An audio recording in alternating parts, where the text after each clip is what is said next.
rehab and things in the past, because a lot of people listen to this episode, this show, that are young, they're in their 20s, they're in their 30s. I don't know how I made it out of my 20s alive, to be honest. And I've mentioned this and kind of alluded to this in some of my own episodes where I've talked about, you know, my past and some of the things I learned about with ayahuasca and things like that. But I find as a male, like my mid to late 20s, were so hard just to keep things together, to not sabotage yourself, to not destroy yourself when you're also trying to win at life. And it was always hard for me. And quite honest, to be honest with you, Matt, I never thought I would get over it. You know, I thought I would be, you know, drinking every day of my life until I died. And yet, like, I had some paradigm shifts, like in my 30s, where I was just like, you know what? I don't need to do this anymore. I'm going to start training, or I'm going to start doing this. And this show has helped me so much. And like, there's more to life than just me and my own demons in my head. And I just wondered, like, if you think about back to like 05, 06, 08, and some of the things you went through, like you said, there was a self-loathing piece, but like, what were some of the things you learned about yourself that you think might have got you through those times? I never wanted to stop drinking. I never wanted to stop taking drugs. It was never part of I never thought to myself, maybe I should stop doing this. I was like, how much fucking can I do? And how much can I do for as long as I possibly can? You know, that's just the way I thought, you know, and because what became very apparent, I think when I first started to notice it was when the band were doing, when the band got signed and we were going to things. Like I was never ever comfortable in social situations. Like I could never do this. I could never talk to you about anything. Like I could never go to a party or anything and not be fucked up, because it just something within me was too anxious and scared to be in that surrounding, you know. But then I found that if I had, you know, 7 drinks or a couple of grams, I was kind of okay, you know. And then suddenly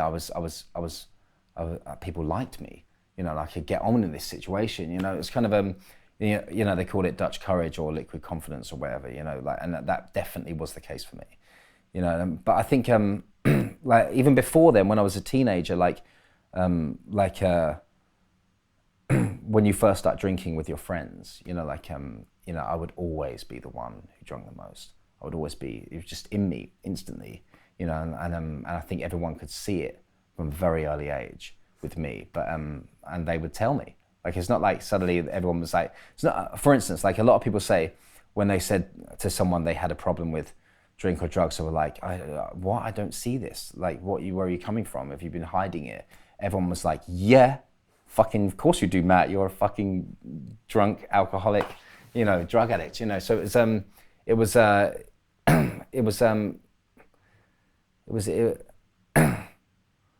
to think how I'm going to say this.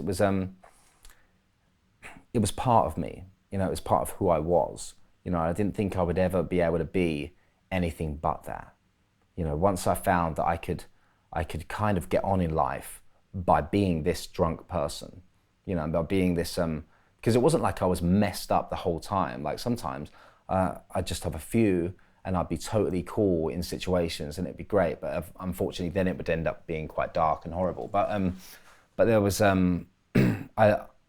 I thrived in that situation, you know. I kind of I did well with drink and drugs for a while. And yet you could also perform on stage. Yeah. I don't know how, but like I was, you know, for a number of years. Like, thing is, when I was like 18, 19, it wasn't that bad.